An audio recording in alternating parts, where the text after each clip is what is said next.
देखिए, सबसे पहले इसकी पृष्ठभूमि में जाना आवश्यक है और वर्तमान में जो स्थिति उत्पन्न हुई है, कहीं न कहीं जो कंसोलिडेशन ऑफ स्कूल्स की बात हो, चाहे हमने डायरेक्टरेट को इकट्ठा किया, उससे जुड़ी हुई बात है। और हमने इस पृष्ठभूमि में, इस बैकग्राउंड में भी जाना कि वर्तमान में सिर्फ हिमाचल प्रदेश नहीं, अधिकतर जितने आपके प्रदेश है, उसमें लगभग आपके डायरेक्टरेट्स कंसोलिडेट हो चुके हैं। और इन्हीं लाइन्स पे चाहे केंद्र सरकार की बात हो, अन्य प्रदेश सरकारों की बात हो, सरकार की यही सोच है कि क्वालिटी एजुकेशन और साथ में प्रॉपर मॉनिटरिंग जो हमारी नीति है, कार्यक्रम जिसके माध्यम से हमारी शिक्षा व्यवस्था और बेहतर हो सकती है, ये कार्य किया गया है। और मैंने विधानसभा के अंदर भी तथ्य दिए थे कि जो कंसोलिडेशन हमने वर्तमान में प्रदेश में प्रारंभ की, गुजरात जैसी स्टेट ने आज से 10 वर्ष पूर्व कर दी है। चाहे हमारे पहाड़ी क्षेत्र जो हमारे साथ लगते जम्मू कश्मीर है, उत्तराखंड है, चाहे उत्तर प्रदेश है, सभी मैं समझता हूँ इनरोलमेंट को में कमी देखते हुए आपकी स्कूलों को कंसोलिडेट किया गया है।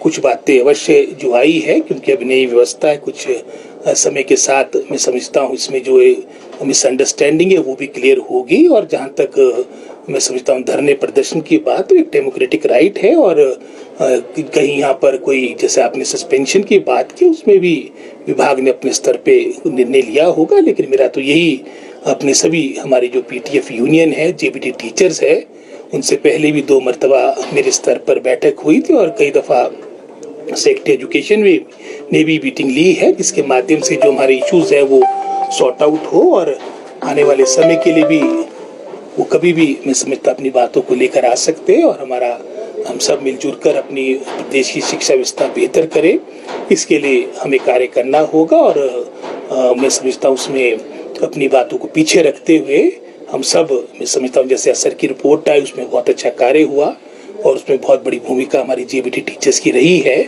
और हम सब चाहते हैं कि प्रदेश, हिमाचल प्रदेश जो पहले से लेके शिक्षा के क्षेत्र में फर्स्ट 3 स्टेट्स में गिना जाता था, लेकिन पिछले कुछ वर्षों से, चाहे वो नेशनल असेसमेंट की रिपोर्ट थी, उसमें हम 21st पोजीशन में पहुंच गए थे 2021 में। चाहे वो मैं समझता हूँ आपका परफॉर्मेंस ग्रेडिंग इंडेक्स में आप 18th पोजीशन पे पहुंच चुके थे। असर की रिपोर्ट भी जो 2022 में आई, उसमें 8वीं का बच्चा 3rd का पाठ्यक्रम पढ़ने में समर्थ था। और वर्तमान में जो असर की रिपोर्ट आई, उसमें हमारा लर्निंग और रीडिंग लेवल पूरे प्रदेश में सबसे उत्कृष्ट माना गया है। लेकिन एक मैं समझता हूँ प्रयास है, कदम है, आने वाले समय में बहुत कुछ करना आवश्यक। और इसके लिए सबसे महत्वपूर्ण हम सभी जो मैं समझता हूँ शिक्षा विभाग से जुड़े हैं, हम अपनी निष्ठा के साथ कार्य करें। शिक्षा सचिव की जहाँ तक बात आती है, वो अपनी निष्ठा के लिए, अपनी इंटीग्रिटी के लिए जाने जाते हैं। और जैसे मैंने पहले कहा, हो सकता है कुछ मिसकम्युनिकेशन रहा हो, उसमें निश्चित रूप में आने वाले समय में जो इसमें बीच की बातें हैं उसको दूर किया जाएगा। और सभी अपनी मर्यादा में कार्य करें, चाहे वो हमारे आंदोलन की बात आती, धरने प्रदर्शन की बात आती, व्यक्तिगत रूप से छींटाकशी से भी हमने बचना होगा। और मैं समझता हूँ आने वाले समय में सारी बातें सुलझा दी जाएगी। My name is Priyal.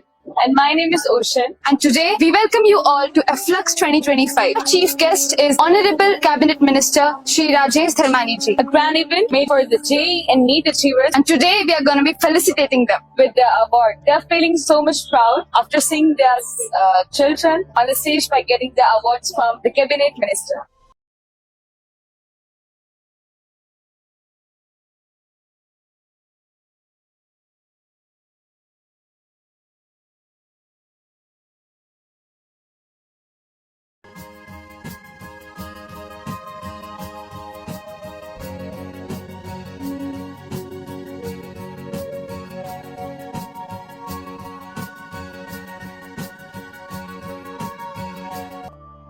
वो कहते हैं प्रत्यक्ष को प्रमाण की जरूरत नहीं होती। सो जो आज की अचीवमेंट बताई जा रही है, अबाउट मोर देन 85 स्टूडेंट जो हैं एक सिंगल इंस्टीट्यूट से, न सिर्फ मेडिकल में बल्कि इंजीनियरिंग में भी गए हैं, तो वो काफी है इस चीज को दर्शाने के लिए कि हमारे बिलासपुर में और सराउंडिंग डिस्ट्रिक्ट्स में अगर हम देखें तो we have the best institute here. Now we see that it's a big name in the education institutes in terms of Himachal Pradesh. It was the first and last choice that I had to send my son to this institute only. effort taken by the प्रवेश जी है, राकेश जी है, wish him all the best for the future. मैं सभी aspirants को बोलना चाहूंगी, अगर आप एक अच्छा प्लेटफॉर्म ढूंढ रहे हो अपनी प्रिपरेशन के लिए, तो आप मिनर्वा जरूर एक बार देखें और जरूर आए यहाँ पे, क्योंकि यहाँ पे जो एनवायरनमेंट है टीचर्स का और आसपास जो स्टूडेंट्स हैं वो भी बहुत अच्छे होते हैं और टीचर्स बहुत ज्यादा हेल्पफुल हैं और बहुत फ्रेंडली है, बहुत प्यार से समझाते हैं। Thank you. जय भारत।